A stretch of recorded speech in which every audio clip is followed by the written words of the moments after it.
Welcome back to the Art for Human Rights podcast.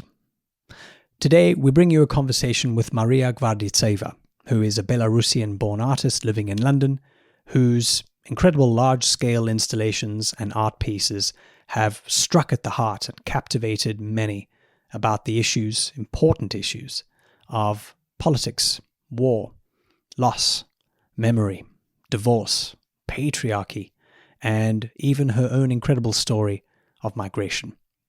I think you'll find this conversation as captivating as I did. I hope you enjoy it. To learn more about what we do at Art for Human Rights and to support us, go and visit our website, artforhumanrights.org. Here comes the conversation with Maria.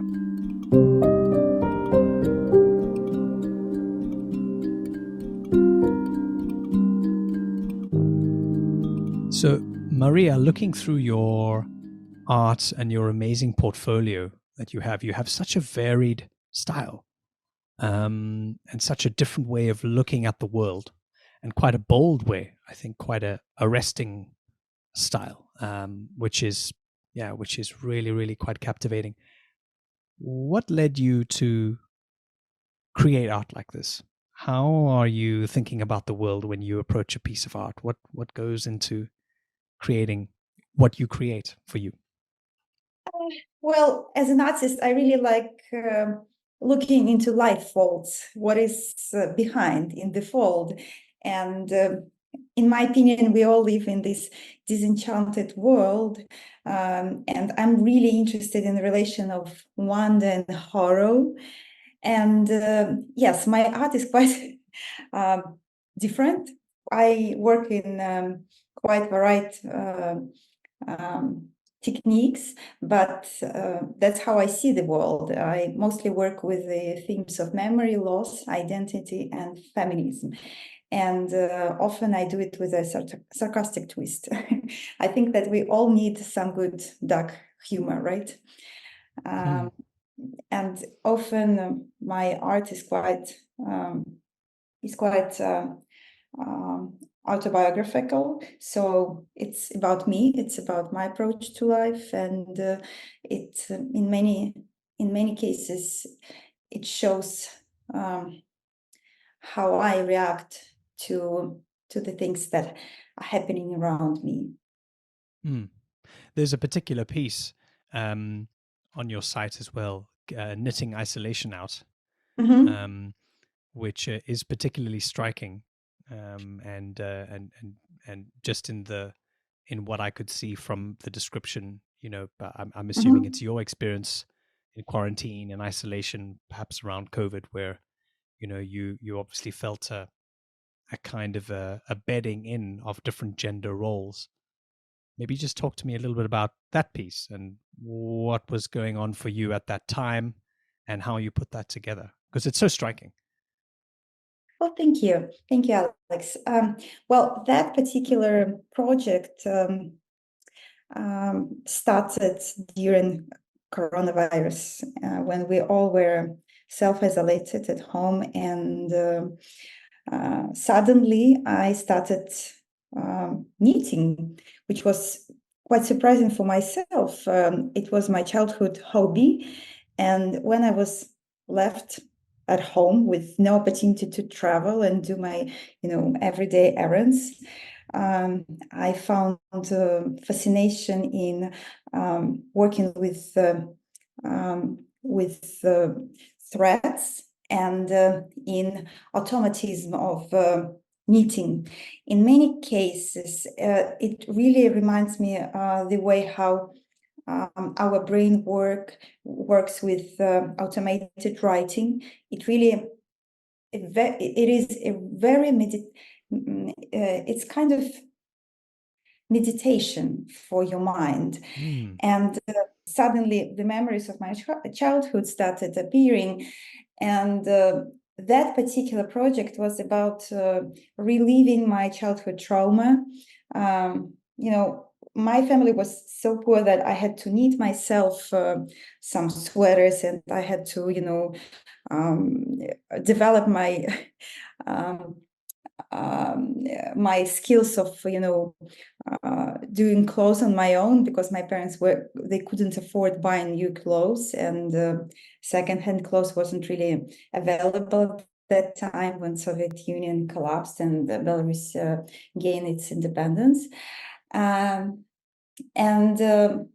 I was knitting during this pandemic time, and all those memories, they just lived with me. And somehow, from this in many ways, semi-automated way of knitting, I managed to rework my childhood trauma, and I created a lot of beautiful pieces that eventually became an art show, which was exhibited at the Museum of Contemporary Art in Minsk, Belarus.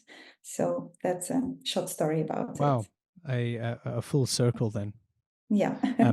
You mentioned growing up in the Soviet Union, and specifically you were born in Minsk, in Belarus. Yes. Tell me, just walk me through a quick picture of your background there, and also what led to your first interests in art, in becoming an artist.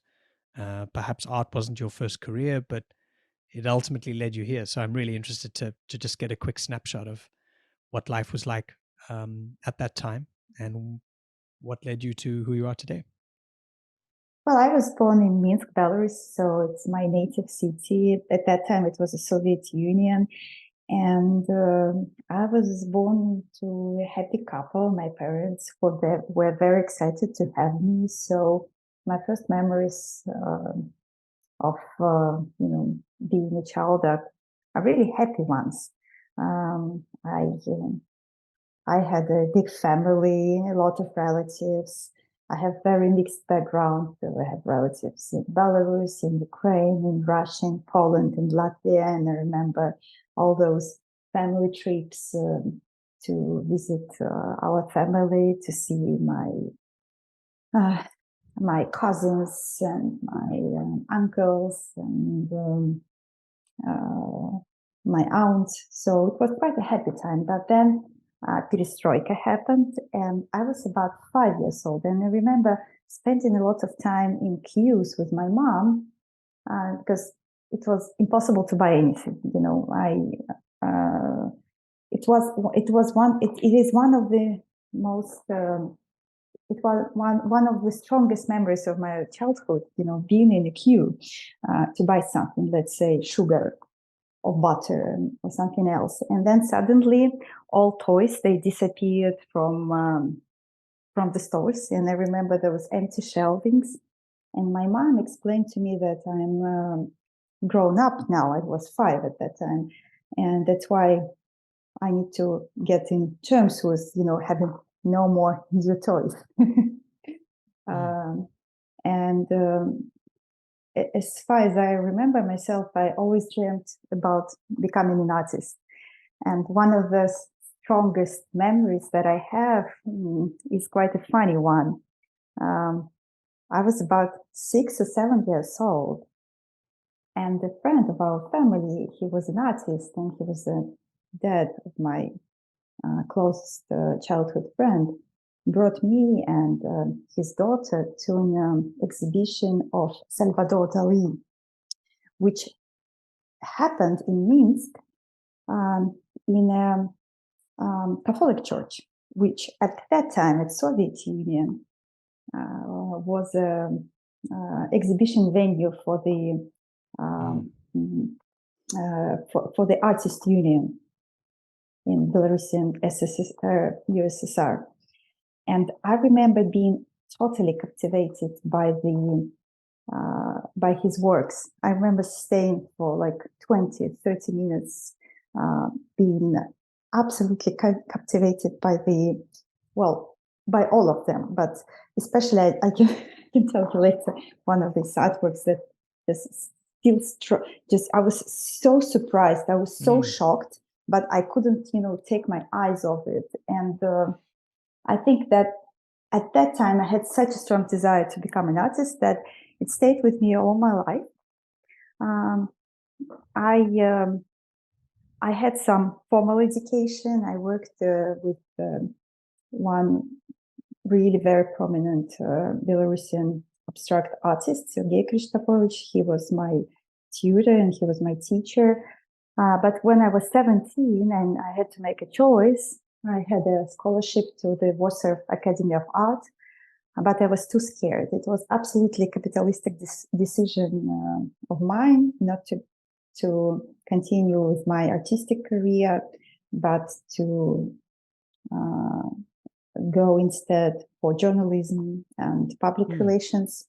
I wasn't sure how I could, feed myself with artistic practices, which is still true, which is still very complicated for any artist. So that are my memories. Yeah. So what's particularly intriguing about you and your story is that you live in London now, but Yes. in the years since then, and also becoming an artist and making a success for yourself that way, you have also renounced your citizenship. You've moved away from the motherland, but also in such a way that has kind of cut off those ties. So, and I know that that's also been, part of one of your greatest artistic expressions as well. Your piece on migration. Talk to me about that, and also the process of giving away or renouncing your citizenship, why you did that, and what that process was like for you. In 2022, the war in Ukraine started, and I have a lot of relatives there. A quarter of my blood comes from that part of the world, and I was really shocked by the invasion to Ukraine. I felt a lot of pain about it, and also there were some events that happened in my life. I was a finalist of national contest for representing Belarus at Venice Biennale. And then I got a nomination, and this nomination was taken out due to my political views and my political position. And it was quite shocking for me as well. Shocking and funny, because I really laughed out loud when I heard that news that the nomination was taken out. And those events led me to a sharp and a very quick decision to denounce my citizenship. I realized that I didn't want to have any links to the government and to the state, which supports the war. So I started this process of exile. I filled all the documents for renouncing my citizenship, and half a year later, I had this privilege of not having it anymore. And that particular process, because, it's a privilege, nobody can be stateless in this world. We have to have another passport, and I am privileged because I have another European citizenship. That's why I had this opportunity to denounce my Belarusian citizenship. But it was quite a painful auto-exile for me, which later I transformed into the project which I called Migrants' Altar. In my opinion, we all worship our memory and our past, and somehow, because we identify ourselves with our past, with our memories, we understand who we are through our memories. And when you're a migrant, that's not an easy state of being. You lose your roots, you lose your confidence, you lose your friends, you lose your circle, and you have to rebuild everything again. So I dedicated that project especially to my thoughts about that topic. And just on that, it's the piece itself, the migrants also is once again so striking, but it's also so, yeah, kind of saddening. It's almost like, in some of those images from the piece itself, the installation, you've got formaldehyde there, you've got the kinds of things that, preserve dead bodies. But in it, you've got your passport and you've got some of your old personal effects, the things that used to be you are not you anymore. And it's really striking. I suppose that's how you felt, right? You must have felt that it's almost like a limb, or a leg or something that was once part of you is just not part of you anymore. Is that what it felt like? What was the experience of all of that? What was going through your head? Well, it was quite a painful experience because I identify myself as Belarusian and I was raised as Belarusian. I was privileged to get my higher school education at the Lyceum for talented kids, and I was privileged to be taught by really prominent intellectuals from Belarus. That was a very painful separation, and I thought a lot about the essence of citizenship and what it is to be a citizen, what it is to have a passport. And actually, one of my art pieces in that particular project are pieces of passports, different my passport, passports of my friends, some random people who gave me their passports. They are cut and they're put into the jars with formaldehyde. I was thinking about the essence of passports in our world. We're so much defined by them. Our ability to travel, our ability to have access to education, our ability to be protected by the state, they're all defined by passports. But on the other hand, we are not defined by our passports at all. They don't define who we are. They don't define our personality, but they limit us in so many ways. And that's why I felt like I need to cut those passports and to work with them as with, dead bodies and put them in pieces in formaldehyde to show that at the end, those passports are just paper, color, and plastic. Yeah, it's so true. They're so arbitrary. They really are just, pieces of paper, which on one day are, everything you need to get around and to have the freedom of moving around the world.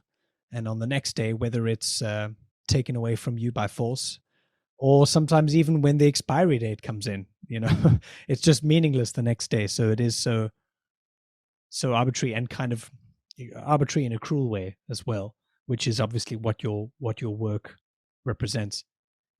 You also do a lot of work in identity as well, which is what a passport is, right? It's there to identify you. And one of the things that Art for Human Rights kind of looks at a lot in the work that we do as an organization is about kind of re-identifying people with themselves, right, with their humanity, often something which has been taken away either by force or by some other crazy circumstance, whether it's by war or famine or migration in some kind. So talk to me a bit about your thinking around identity and also how that has influenced not only your art, but your politics, because you've got an education in art and politics, right? So you must be great around the table at dinners, lots of conversation. Let's bring Maria. She'll know what to say. So, I'd love to explore your thinking. I really like the quote of Tim Wenders, and actually my education at Goldsmith, the course of art and politics started with that quote. He said that the most political decisions you can make is where you direct people's eyes. In other words, what you show people day in and day out is political, and the most political thing you can do to a human being is show him every day that there can be no change. And I think that artistic practices, no matter whether they come from consciousness or subconsciousness, do actually constantly prove that change is possible. History has been consistently showcasing to us that activism, the fight for democracy and autonomy, can be so powerful when artists are in charge. I made several projects on politics. Let's say those art projects are quite political. When the war in Ukraine started in 2022, I had a planned exhibition in Paris, France, and I was supposed to show my project Meet in Isolation out, and I just realized that I couldn't show this project. That's so irrelevant, and I ended up making another one, which I called Imaginary Journey of Cargo 200 from St. Petersburg to Russia, which was my homage to a famous book of Radishev, which was a sarcastic and satiric way of criticizing Russian Empire at his time. What I did, I took hyper-realistic images of the most touristy places and St. Petersburg and Russia, and I filled them with Cargo 200. This is a Soviet term for sink coffins. Soldiers who were killed during war operations in Soviet Union were used to be brought home in those sink coffins. And at that time, when the war in Ukraine started, we didn't know that Russian side would end up with plastic bags or not bringing the bodies at all. And it was so, I just wanted to showcase how many deaths had already happened. So I filled those places with coffins, with thousands of coffins, just to show the extent of deaths, unnecessary deaths, but that already happened due to that war. I don't know whether it's possible to replicate this project now, because the number of deaths is increasing, and unfortunately we don't see the end of this war. I feel that as an artist, it is my obligation to talk about complicated topics that I feel connection to, and I feel that art is one of the last resorts of freedom in the world, and art is something that can strike immediately to people's heart, and it can influence somebody's decision somehow. But the most important thing that I cannot not do that. I'm just doing it because I can't stop myself. Yeah. I think all art comes from being compelled, right? You are compelled to create it, not just because you want to or you're good at it, but because I think you feel you have to. And certainly the case for the art I think that you create is that's definitely the case. So you've established a completely different life now in London, where you're also supporting Art for Human Rights and an up and coming Sotheby's art auction, which we're all very excited about, and a number of different projects. You've also worked on the kind of the space of divorce and feminism. Perhaps those two are kind of linked in your projects. I'm happy to explore either one, but you've also got this book, or at least this idea of exploring this topic in a relatively kind of benign way of these bedtime stories, right? So yeah, speak to me about that project and your views also on divorce, the politics of divorce. It's politics everywhere, isn't there? Yes, politics is everywhere, and especially in divorce. Let's talk statistics. About 50% of the marriages end up with divorces nowadays in the European Union, and 75% of those divorces are initiated by women. But ironically, women tend to take the blame on themselves for that marriage that didn't work out. And as we know, for centuries, all the fairy tales,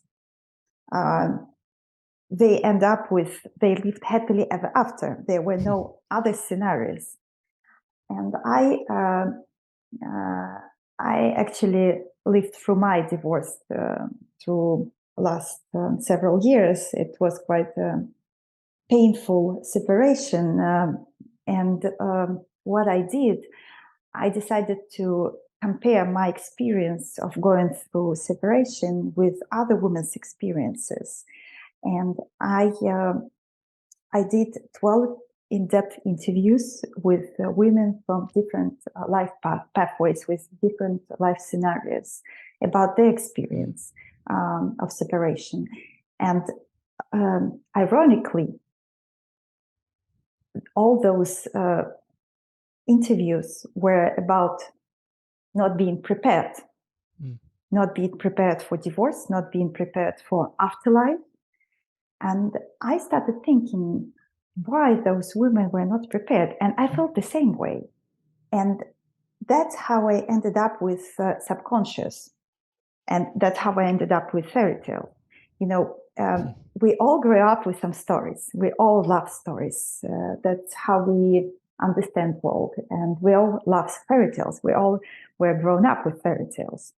And there are no fairy tales about divorces. So that's how my project 5 Minutes Bedtime Stories started. I realized that I need to rewrite those stories and create fairy tales about divorces that are based on real stories. And I wrote a book, and I created several art pieces around it. The book will be published in this year in Skira Publishing House. It's an Italian art publishing house. So that's the story. That's exciting. What and in those stories, in those interviews that you did with those people, with those women, was there anything there that shocked you, or a particular type of story that stood out, maybe even resonated with your experience of divorce as well? What did you learn about divorce? All those stories were quite optimistic ones, suddenly. That was quite surprising for me. But every heroine I talked to told me the same, that she was happy with her decision to separate and to go with her own path in life. And all of them, all my heroines, they are feeling so much happier now, because they chose themselves finally, eventually, after a lot of tragedies, after a lot of hard decisions. And they all were very happy about those decisions they made. And I asked everyone whether there is something they could share with other women who are now deciding whether they should keep the marriage or they should, separate. And all my heroines told me the same. everyone needs to be happy in their relationship. And if it doesn't work, and if your efforts to work it out don't work as well, then the best decision is just to let it go. Life doesn't end when divorce happens. And so many happily ever afters are waiting. Yeah. Yeah, absolutely. It's interesting because divorce becomes something of a way out of something that started as a positive thing, right? We don't get married to divorce. We get married because we think we're going to stay together, but sometimes that ends up not happening, and separation becomes the best and sometimes the only option, right? So it's an interesting space, but it's also interesting how it is a political discussion as well, because divorce, like marriage, like sexual preference, whatever it might be, those things are all personal considerations. Absolutely. But now it's a political thing. Now it's something that is in the public domain. Yeah. What do you think about that? No. Well, 99%, probably 100% of the states support family as a union, and it is written in all the constitutions all across the globe. It is so much easier to govern people and to control them when they are together in a family. It is much more complicated to govern, people who are independent. They have their own source of living, they have their own income, they know their rights. And we need to remember that in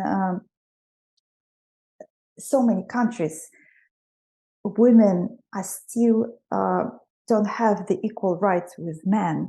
They cannot, in many countries, women cannot divorce men. They cannot divorce their husbands. They don't have the same rights. They cannot choose citizenship for their newborn babies. They cannot travel without their husband's permission. It's all happening now. The world has changed a lot since at the end of the 19th century, when the feminist movement and emancipation movement started. But there is still so much room for improvement. And with the politics of divorce as well, I think it's a human right to have this ability to decide whether you would like to live with this person or not. And it should not be oppressed by gender, in my opinion. And actually, there are a lot of marketing, and there are so many hallucinations around divorces as well. One of my art pieces, it's a copy, it's a silicone copy which I created at the 3D printed silicone copy of my finger with engagement ring, which is actually just, is left in a jar with some artificial blood, and it vibrates because there is a clitoral vibrate inside of that finger. And I created that piece as my critique of the abuse practice of engagement rings, which is absolutely artificial. The tradition of engagement ring didn't exist before 19th century, when our De Beers discovered those mines in South Africa. And actually, there are so many diamonds in the world that, engagement rings should cost as, let's say, amethyst. Really. Yes. So the price is limited, and the price is controlled artificially by De Beers for so many years. And actually, this quote, diamonds are the best... the girl's best friend. The girl's best friends, which was created for De Beers and was advertised by Marilyn Monroe. It is considered the best advertising of the 20th century. And we know how much hallucination it created around engagement rings and the size of a diamond, where they should be equal to 3 salaries, etc., etc. Yes, 3 months' pay. Yeah, I was told that. So you know about it. But all those are hallucinations. Same story about wedding dresses. One of the art pieces that I created for this project was an archive of photos of dead girls in coffins. Wow. Well, all of them were wearing wedding gowns. I call that piece "Say Yes to the Dress, Hallucination Ended." And the story behind that is the following. Actually, in the 19th and at the beginning of 20th century, there were so many superstitions about wedding gowns and about being married that all girls who died in Europe, especially in Germany and Eastern Europe, and who were unmarried, they were supposed to be bride in wedding gowns, because it was kind of initiation for them to become complete. A girl, a woman who wasn't married, was supposed to be incomplete. And actually, in Germany, in many parts of Germany, there was a ritual of marriage during burial. Can you imagine? Because if that ritual didn't happen, the superstition was that that girl could become a vampire later after the burial. Yes, I think it's hilarious, but it really shows the politics of marriages that are so close to us. They just, they're happening, couple of 1 century ago, even less. And this tradition still is still alive in some rural areas of Eastern Europe. Absolutely. I love the use of your word hallucination, because it becomes that, doesn't it? Something as perhaps at the time innocent, or we can quibble about whether it was innocent, but something like those early advertisements that we saw of Marilyn Monroe and diamonds are a girl best friend, and obviously that was there to sell a product, but it was also there to sell an idea and a certain status, which we can now see is not just an idea, but an hallucination of something that is not particularly true, and something that, as we can see, actually has very damaging effects that perhaps those people didn't intend to create, but these are the ripple effects. And I suppose something else that you talk about in your work and that you explore in your work as well is the impacts of patriarchy, right? And this is a case in point, isn't it? It is. All those hallucinations are faulty and limited, and there are so many hallucinations around marriage and married life and divorces that are created by a patriarchy. Of women obeying, of women, having their wedding as the main dream of their life. Those all are hallucinations, and we need to look clear and bright to the future and to life, and see scenarios that are real, not surreal, to be truthful to ourselves. Yeah, and I suppose that's what art is there for, right? To be able to reveal or hold up truth, especially the difficult ones. So what projects are you working on right now? You've got your book coming out, which is very exciting. In terms of exhibitions, in terms of perhaps new installations or pieces you're working on, without giving too much away, but what's got your attention right now when it comes to what you're creating? Well, I have a series of performances that I call memory walk tables. I already did 2 of them. I'm working now on a 3rd one. And the idea around those performances are that participants are invited to join so-called memory table as a space of transformation, a dialogue with the past and the present. I think that we are all living on the minefields of memory. Collective memory is something that is created by state, which is so much manipulated. And my aim is to touch upon a shared cultural consciousness and create a work of art that resonates with,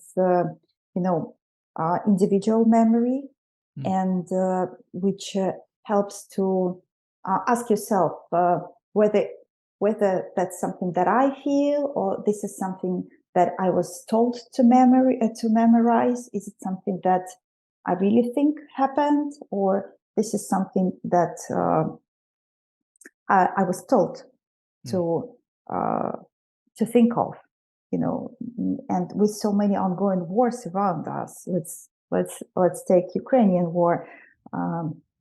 We didn't know how we're going to remember that war, and how we're going to remember Second World War, even in, let's say, 10 or 20 years. So those are the questions that I ask, and I ask participants to share their stories, mostly those stories about grieving, death. But I think death is one of the most important questions that we need to ask ourselves. What's our opinion about death and about dying, and how we transform ourselves through our knowledge of death, and how we envision ourselves through the knowledge of death that makes us alive. It's actually what happens to everyone, that what unites us, because we all are going to be dead one day. Indeed. Yeah. That's the only scenario that will happen to everyone. It's the only certainty, so it becomes a commonality. Yes. What are your thoughts on death? I mean, just while we're speaking about it, I'm interested. You're so much of your art and your approach to making art is about telling other people's stories, which is beautiful.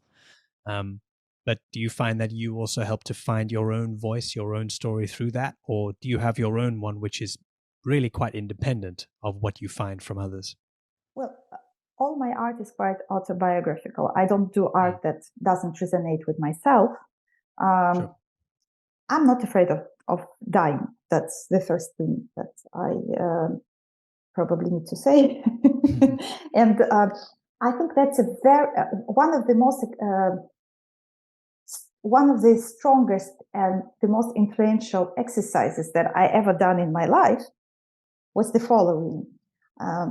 Once I worked with a life coach, and she asked me to write down the scenario of my life, taking into account that I have only 1 year of my life left.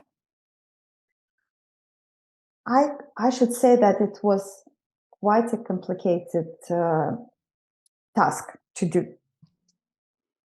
And I did it in written form. I sat down and I wrote my life scenario for a year.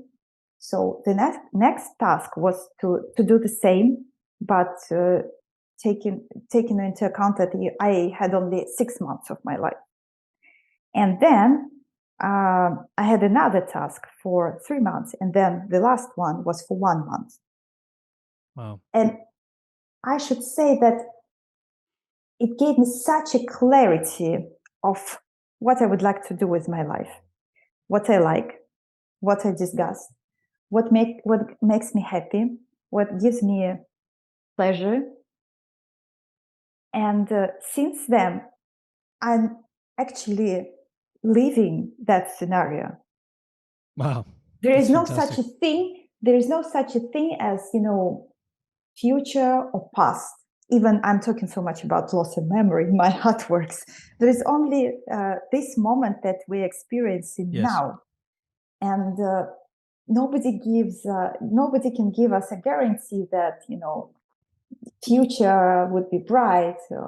It can be so different. It can be so different. And, only this presence gives us the freedom to be happy and meaning to be happy. Beautifully said. Yeah, absolutely.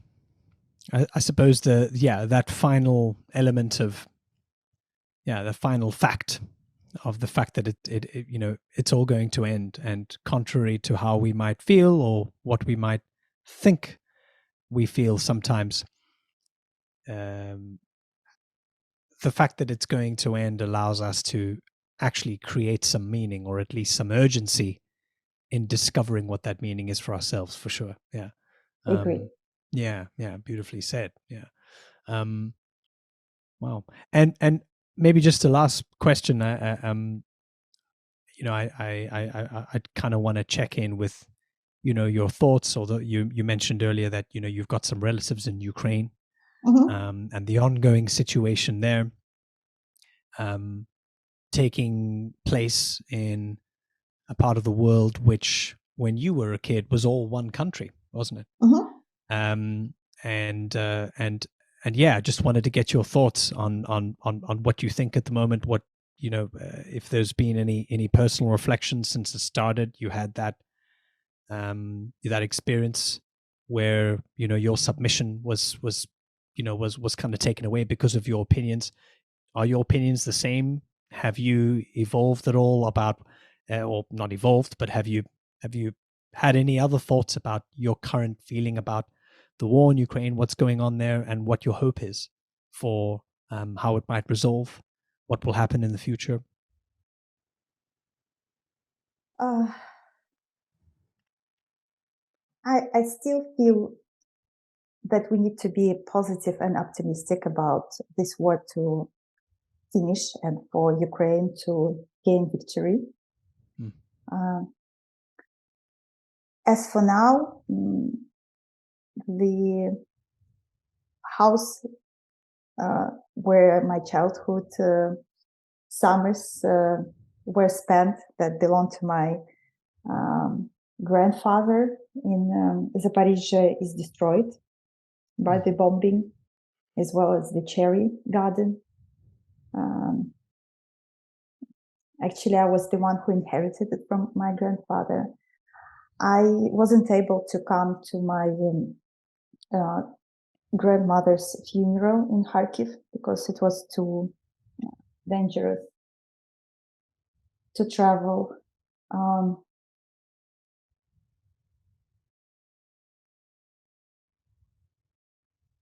I think that what is happening in Ukraine is a chance for Europe to unite and to be strong about democratic values. It is quite clear for me that there is such a huge separation between totalitarian regime in Russia and Belarus now, and Europe. And it is time for Europe to be strong. I don't want to think about negative scenarios, and they might happen. But I hope that this war will be finished soon. And strangely enough, as one of the reactions that I had, I started an art project on Holocaust. One of the ways to reconcile is to forget, but to which extent we need to forget in order to remember.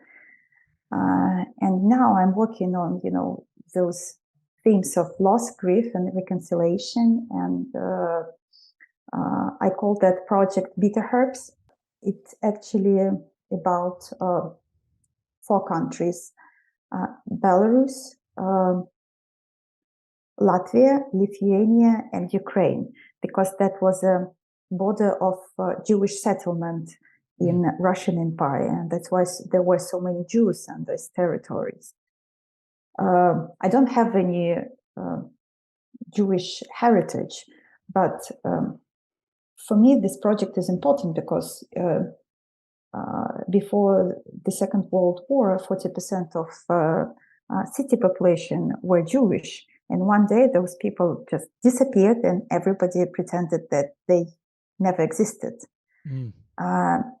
And now those places where they were buried, their mass grave sites, they become forests, parks, fields. And those memorial sites remain places where nature has taken over. This is a course of life and passage of time, that the planet takes over and manifests itself in forests and grasses, but to which extent we need to memorize those places and to which extent we need to forget. So that's why I call this project Bitter Herbs, because in Judaism there is this tradition of eating bitter herbs for Easter, for Jewish Easter, in order to remember the bitterness of slavery in Egypt.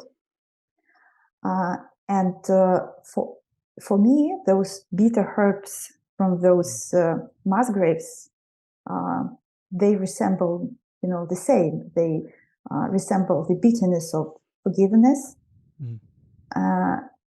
And for me, it is very important to do this memory work and create this dialogue between past and present, Yes. in order not to repeat the mistakes of the past. Yeah, and to forget about them, right? Yes. That's the key. Yeah. Yes. So yeah, wonderful. Maria, you can absolutely count on support from us at Art for Human Rights certainly for the future as well. Thank you, all Alex. of the wonderful projects that you're undertaking, which seem to have no shortage of inspiration and everything you're throwing at them. And so may you continue to do that, as boldly as you have been. And of course, we all pray for peace and some kind of resolution to the current situation that's happening in that part of the world. And may they all learn from each other. And if they do, it'll be the first time. Because But thank you for sharing your story with us, and your beautiful, striking, bold art with us. And like I said, we'll absolutely continue to support you and other brave artists like you. Thank you so much, Alex. It's an honor. It's an honor. Thank you so much for your time, and thank you for this opportunity to talk to you. Thank you. I hope you enjoyed this conversation with Maria Gvardeitseva. For more about what we do at Art for Human Rights, go and check out our website at artforhumanrights.org. I leave you now with some words from Wilfred Owen. What candles may be held to speed them all? Not in the hands of boys, but in their eyes shall shine the holy glimmers of goodbyes. The pallor of girls' brows shall be their pall, their flowers the tenderness of patient minds, and each slow dusk a drawing down of blinds. Thanks for listening. Until next time.